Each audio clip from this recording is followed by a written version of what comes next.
Hello दोस्तों, this is Prem Sodani coming up with the next round of our news simplified. और आज के news simplified में हम बात करने वाले हैं एक बहुत ही strategically important, specially in Indo Pacific Ocean में एक अलायंस हुआ है, that is AU-KUS alliance, that is Australia, UK and US के बीच में एक अलायंस हुआ है। इसके बारे में हम बात करेंगे एंड इसके साथ साथ हम बात करने वाले हैं कि क्या इसकी स्ट्रेटेजिक इंपॉर्टेंस है, why it is so important specially in this Indo Pacific region. And the second thing will see what are the other areas of cooperation. इस डील में और क्या क्या है, इस अलायंस में और क्या क्या ऐसे एरियाज हैं जिन पे ये काम करने वाले हैं। And then will also discuss I5 group. I5 group भी हम बात करेंगे क्योंकि ये जो बना था I5 ग्रुप, इसमें ऑलरेडी ये तीनों देश शामिल हैं। But what is the difference between this I5 group and ये जो नया ग्रुप बनाया that is AU-KUS group, AUKUS group. So इसके बीच में क्या डिफरेंस है हम एक एक करके समझेंगे।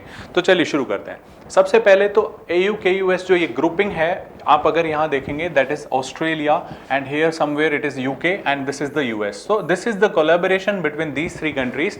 एंड इसमें सबसे इंपॉर्टेंट जो है that is a kind of military organization आप कह सकते हो ये बनाया है, क्योंकि इसमें मिलिट्रिक जो कैपेबिलिटीज हैं ऑस्ट्रेलिया की वो एनहांस होने वाली है, because US is going to provide the submarines to nuclear submarines to Australia.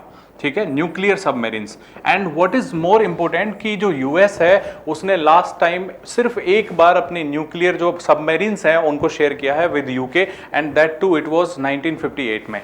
तो अब की बार US जो है ऑस्ट्रेलिया को प्रोवाइड कराने वाला है न्यूक्लियर सबमरीन्स।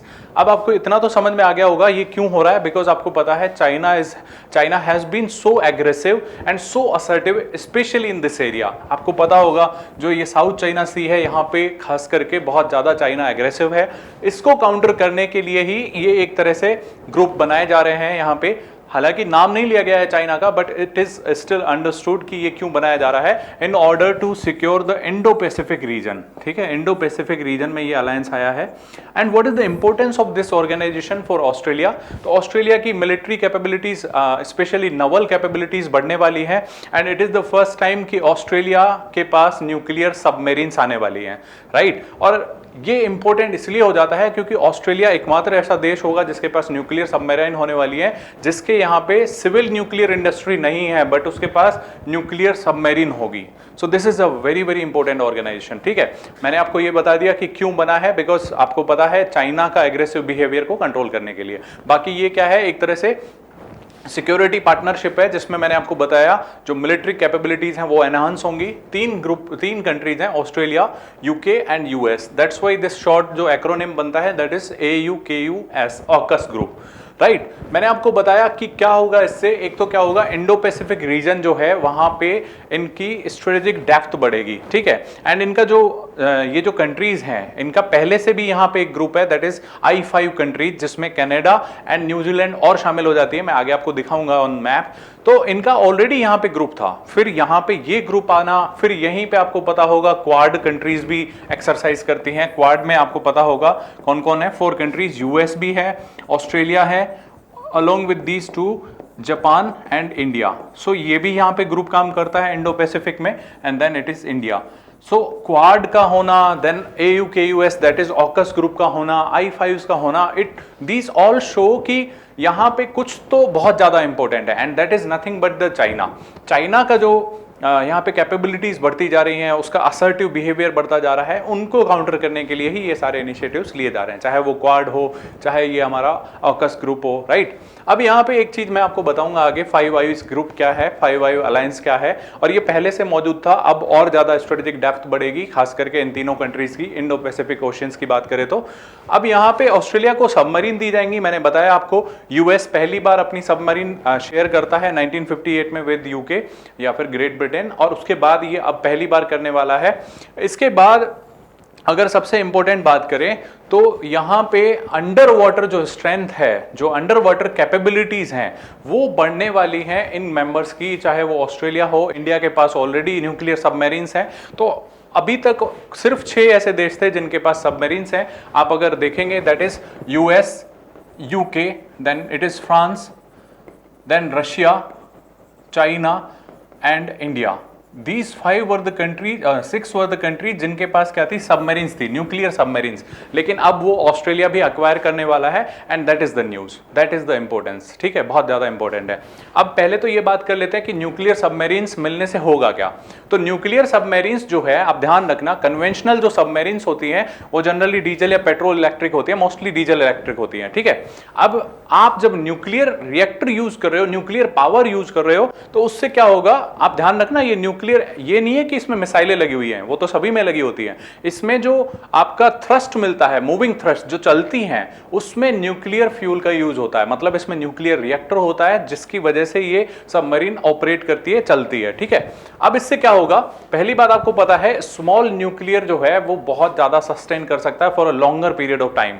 सो न्यूक्लियर में आपको पता है बहुत ज्यादा एनर्जी होती है, तो सबसे ज्यादा तो क्या होगा कि इनका जो टाइम है, द टाइम ड्यूरेशन जो है, रीफ्यूलिंग जो चाहिए होती है, रीफ्यूलिंग नीड्स जो हैं वो बहुत कम हो जाएंगी। Number 1, refuelling needs will be very very shorten, मतलब बहुत कम हो जाएगा।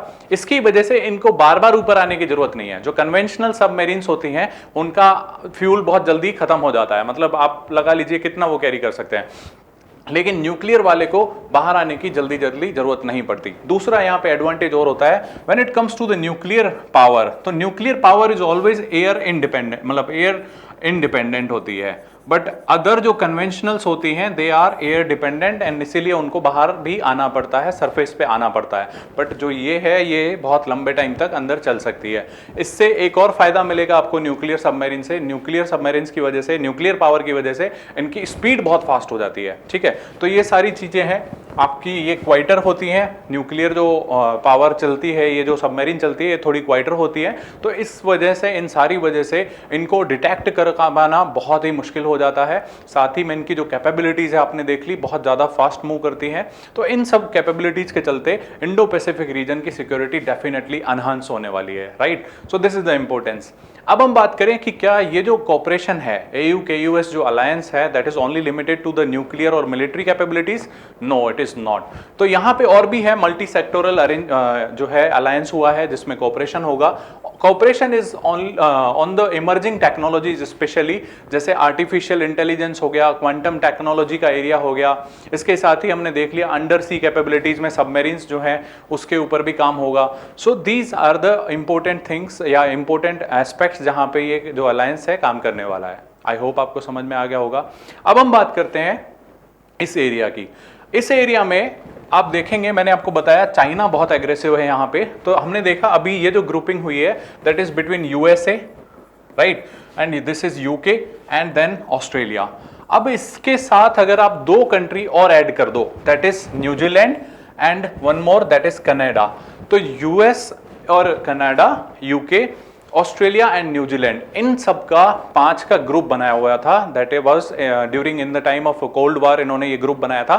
ये 5 जो कंट्री हैं ये डेमोक्रेसी है and 5 he English speaking countries हैं। तो इनके बीच में जो अरेंजमेंट हुआ था, जो अलायंस बनाया था I-5 अलायंस, उसमें क्या था कि जो भी स्ट्रेटेजिक या मिलिट्री रिलेटेड इंफॉर्मेशन होगी, क्योंकि कोल्ड वॉर चल रहा था, तो that was to be shared between these countries. ठीक है, इनके बीच में वो शेयर होगी, और ये था इस ग्रुप का एम, दैट वाज I-5। मतलब I-5 मतलब to keep an eye on the specially on Russia, और रशिया के जो अलाइज थे उन पे ये 5 जो कंट्री हैं ऐसा ग्रुपिंग बना के आती है। अब what is the difference between these I-5 and this AU-KUS? तो आप ध्यान रखना, in case of I-5 the area of interest was only to share the information, secret information। तो इसमें सिर्फ आप याद रखना इंफॉर्मेशन शेयरिंग का एग्रीमेंट था, इसमें ऐसा कुछ नहीं था कि स्ट्रेटेजिकली हम न्यूक्लियर कैपेबिलिटीज बढ़ाएंगे, ये ऐसा कुछ नहीं था। So that is the basic difference between these 2 groups, I-5 group and AU-KUS group, right. I hope आपको ये समझ में आ गया होगा।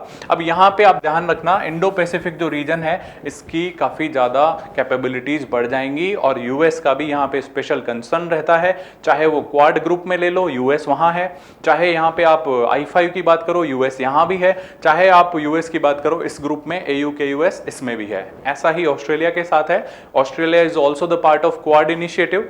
ऑस्ट्रेलिया जो है यहाँ पे AU-KUS ग्रुप भी बना रहा है, and Australia is also developing it's nuclear marine capabilities, तो वो भी आप ध्यान रखना, right. So this was the group. एक लास्ट आप देख लीजिए, this is the group of 5 alliance. इसमें क्या होगा, इंटेलिजेंस शेयरिंग अरेंजमेंट है बिटवीन 5 इंग्लिश स्पीकिंग डेमोक्रेसीज हैं ये। तो 5 इंग्लिश स्पीकिंग डेमोक्रेसीज के बीच में ये अलायंस है। It was created during the cold war, that was the period 1946 to 1991 के बीच में, and it is considered as world's most successful intelligence agreement या अलायंस, ठीक है, इसको बोला जाता है। सो दिस वाज I5, जिसमें आप कंट्री देखेंगे, this is the region, this is again these are the 2 countries, Australia and New Zealand, this is UK and one is USA and Canada. So this was the I5 group. I hope आपको ये video पूरा समझ में आ गया होगा। अगर ऐसा है तो हम इन सभी प्लेटफॉर्म पे आपके लिए मौजूद हैं, आप हमसे वहाँ पे जाके कनेक्ट कर सकते हैं, जुड़ सकते हैं। इस वीडियो को शेयर एंड लाइक करें, कमेंट सेक्शन में बताइएगा कैसा था आपके लिए ये video. Thank you very much for watching this one. Current Affairs by Forum IAS is an all-in-one program that covers the dynamic aspect of the syllabus from both prelims and mains perspective. Last year, we have helped more than 100 students crack IAS with our current affairs classes.